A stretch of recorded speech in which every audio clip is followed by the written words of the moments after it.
Since I'm still obsessed with K-pop Demon Hunters, I wanted to try my hand at designing Derpy the tiger as a human after seeing it on my Pinterest feed. Okay, so when I was scrolling Pinterest a few weeks ago for my original K-pop Demon Hunters video looking for inspiration, I came across some drawings made of Derpy the tiger as a human, and I thought, oh, that looks fun, so I'm gonna give it a shot. Basically, all the posts I saw were based on the hanbok, so I figured I'd also go that route, but a bit different. I recently read a blog post made by Lingopie where they went over all the cultural Easter eggs in the movie.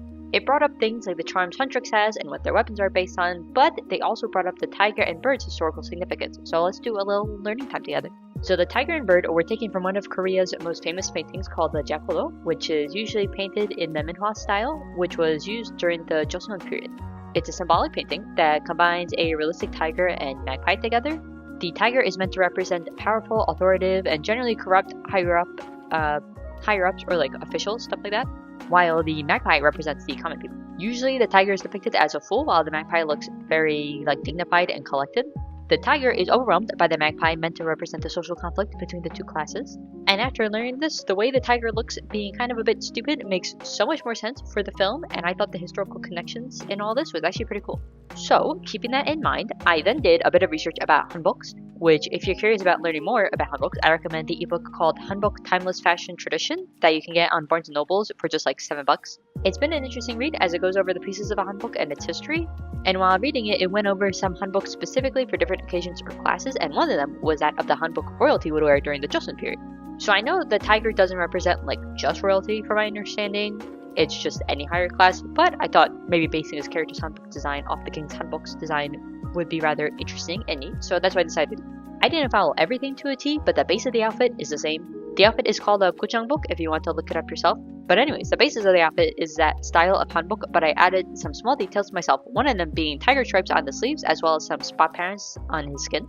His sleeve of his left arm is a bit weird. I don't think it's supposed to fold that way. It came out a little bit wonky, but overall, it's fine.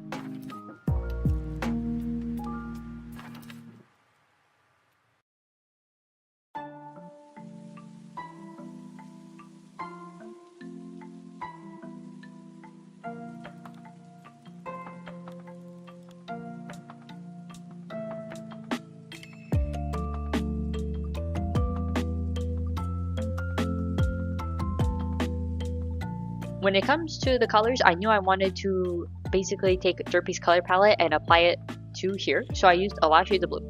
I knew I wanted his hair and outfit to be blue, but I wasn't sure about the rest. I think his eyes are meh, they could have been done better. I think maybe not too much the color, but the design of the pupils I went with. I also went with pink and green for the accessories, but I'm not sure I'm a fan of that palette. Actually, I think maybe using the cool gray with the pink would have looked nicer, but I decided to just leave it as is. It wasn't worth the effort it would have taken to fix it. But I think if I ever redrawn him in the future, I think I might swap out the green for the pink and swap out the pink that's there now with the white. For his markings on the outfit, I used the cool gray, which I like. I think it came out nice. It's a nice color. I like it. It's from my ohuhu set. Most of these markers are from my ohuhu set, except for the skin tone. But for his blue spots on his skin, I used the same color as just his hair and the bulk of the outfit. I actually almost forgot to add those little tiger spots at the end, so I'm glad I remembered. Also, in case you're wondering, I use Copic markers E70 Ash Rose for my skin tones. It's the perfect color for me. I really like it. I want to get more muted colors for my markers, but I think I'll have to get those slowly by buying Copic markers over time, since most companies really only offer really saturated colors, and some are offering pastel colors, but I haven't really seen almost any that are really just offering just muted colors. I really like muted colors. That's always my issue with alcohol markers. So I think I'm just gonna have to go to Michael's every once in a while and buy maybe one or two single Copic markers that are much more muted color. But in the meantime, I just used my ohuhu pack that I bought years ago, and it's still doing me well. But anyways, I did the drawings with a blue colored pencil. Originally I used two different blue colored pencils, so I tried to show them at the beginning what the colored pencils were. One of them is Sky Blue Light. These are crystal colors, by the way. And the other one was the non-photo blue.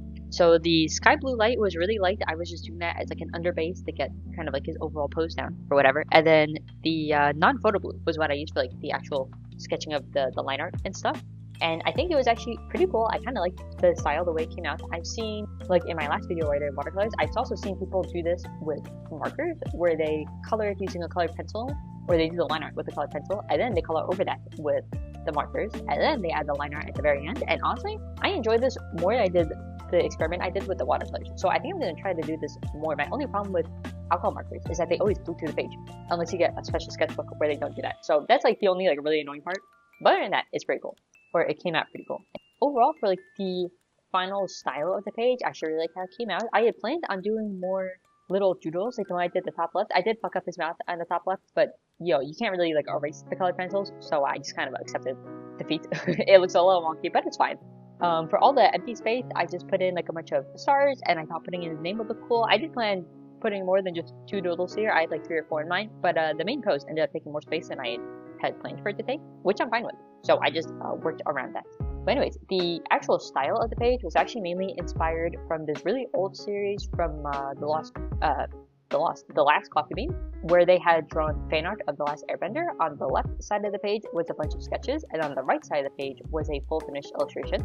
I didn't have time to do a full finished piece, but I do also like having one finished piece one finished piece like mixed into a page of sketches. So I like both styles, but I definitely want to at some point in the sketchbook do kind of like what they did in that video, where the left page is like a bunch of sketches and the right page is a full finished illustration. Not sure what I'll do. Honestly, I might even do The Last Airbender fan art, like what they did, because like I did watch Last Airbender for the first time in full.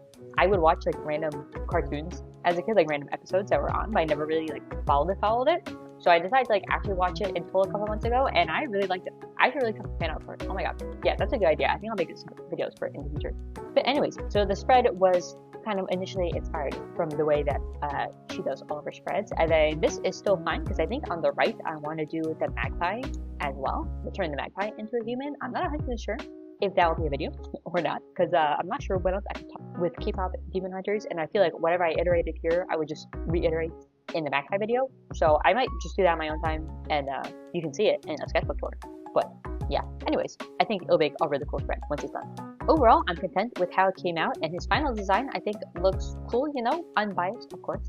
I hope you learned something about the history of these characters in Korean culture, as well as the hanbok. I thought it was a very interesting read. But anyways, for my next video, I plan on it being some fan art for Semantic Error Volume 3, which just came out. I just bought it and read it, and it was really good, so I kind of want to draw some fan art for it. So I think that'll be my next video. And then after that, I have a character design video to go with the little post office building I made, which if you want a teaser, you can go through my community post, and you'll see that I posted a photo of the item that I made, or whatever.